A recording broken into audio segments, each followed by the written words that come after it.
di mana dikabarkan kecemasan menyelimuti keluarga dari Ferry Irawan, pegawai Kementerian Kelautan dan Perikanan KKP yang menjadi satu penumpang pesawat ATR 42500 milik Indonesia Air Transport yang dilaporkan hilang kontak di wilayah Maros, Sulawesi Selatan, Sabtu kemarin 17 Januari 2026.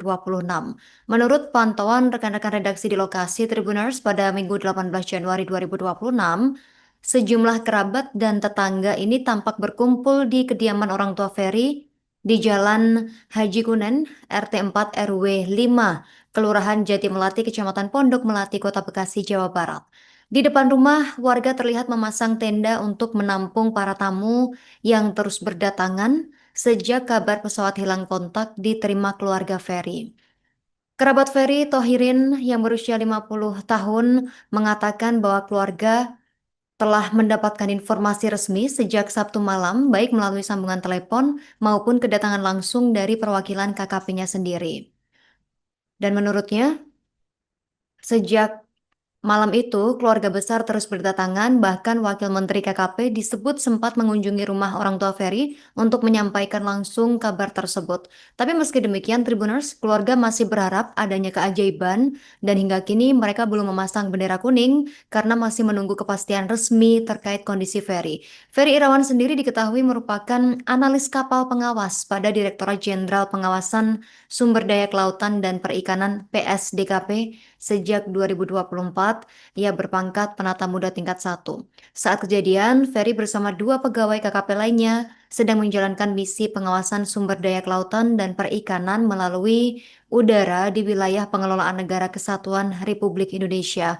Dua pegawai KKP lainnya yang berada di dalam pesawat tersebut juga yakni Deden Mulyana, penata muda tingkat 1, Jabatan Pengelola Barang Milik Negara, kemudian Yoga Noval, operator foto udara.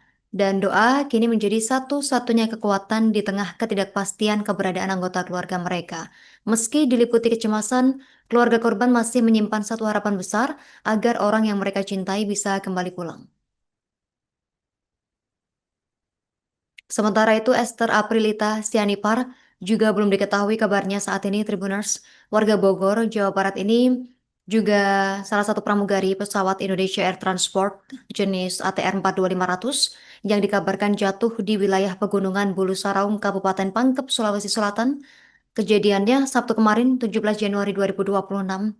Tentu saja keluarga menantikan mukjizat yang diharapkan bisa didapatkan oleh keluarga. Sementara tim SAR masih terus mencari keberadaan 10 penumpang pesawat termasuk Esther dan orang tua Esther tinggal di kawasan Rancamaya, Desa Bojongkoneng, Kecamatan Caringin, Kabupaten Bogor, Jawa Barat. Ibunda Esther, J. Siburian, mengaku masih berkirim pesan atau chat dengan sang putri pada Jumat 16 Januari 2026 tepat sebelum kejadian dan dalam chat tersebut Esther mengabari sedang berada di Yogyakarta dalam rangka tugas. Namun keesokan harinya Esther sama sekali tidak ada kabar. Adi Sianipar, ayah Esther, mengatakan bahwa putrinya ini tidak membalas chatnya satu hari kemudian. Hingga akhirnya pada Sabtu sore, Adi dikabari oleh perusahaan tempat Esther bekerja bahwa pesawat yang ditumpangi Esther ini hilang kontak, Tribuners.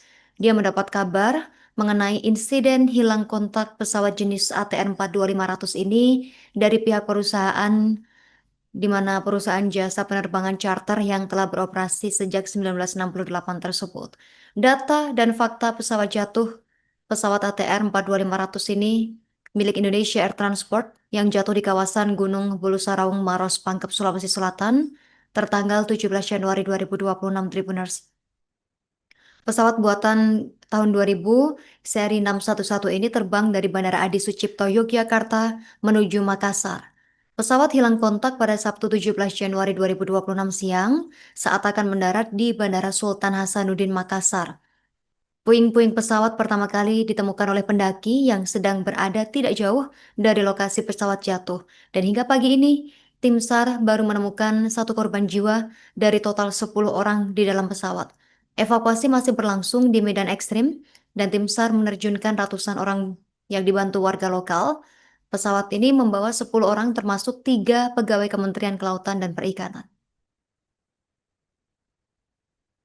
Proses evakuasi korban pesawat ATR 42500 yang jatuh di kawasan pegunungan Balusaraung pada hari ketiga terus dilakukan oleh tim SAR gabungan dengan mengandalkan jalur ekstrim berdasarkan petunjuk masyarakat setempat Tribuners.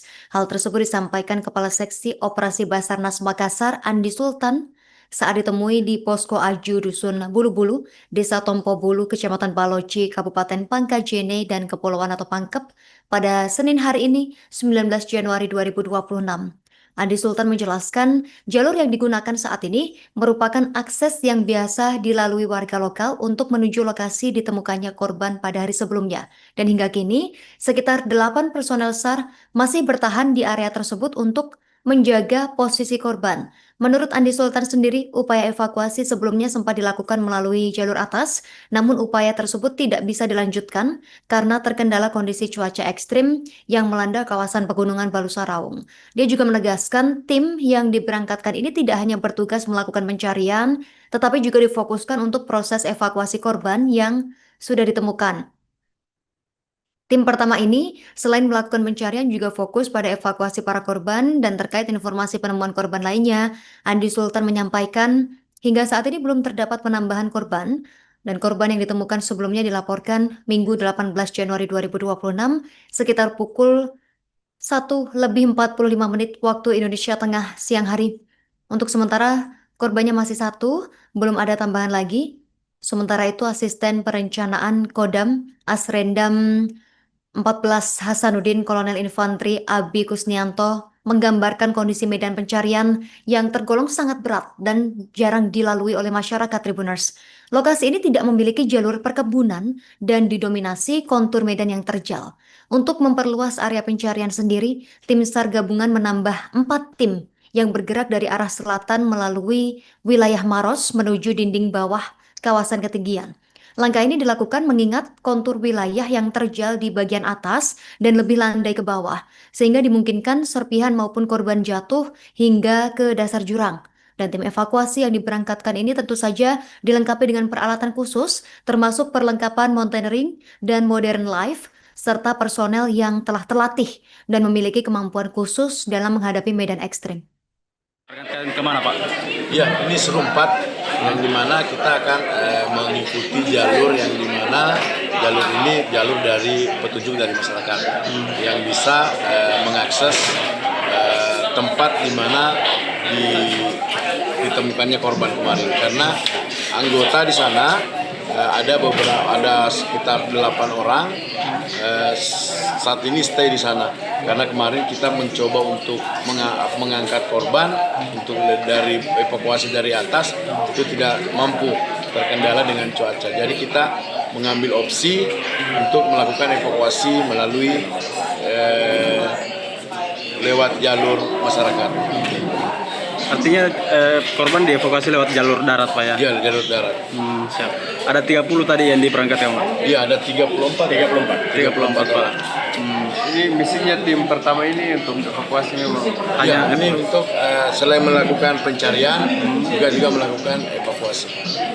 Artinya fokus utama mereka evakuasi Pak? Pak, sejauh ini apakah ada informasi soal adanya penemuan korban lainnya Pak? Ya, untuk saat ini kemarin pada pukul 13.45 kan itu cuma itu untuk saat ini masih korbannya satu. Berarti belum ada tambahan Pak? Belum. Kondisi medan bagaimana Pak, bisa dijelaskan? Ya, ini yang kondisi medan yang memang jarang dilalui dengan masyarakat dan memang tidak ada perkebunan di situ.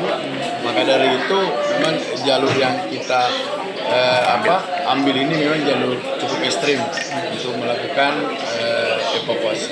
Kan ada tambahan 4 tim dari bawah, dari selatan itu dari Maros itu menuju dinding. Download Tribun X sekarang, menghadirkan lokal menjadi Indonesia.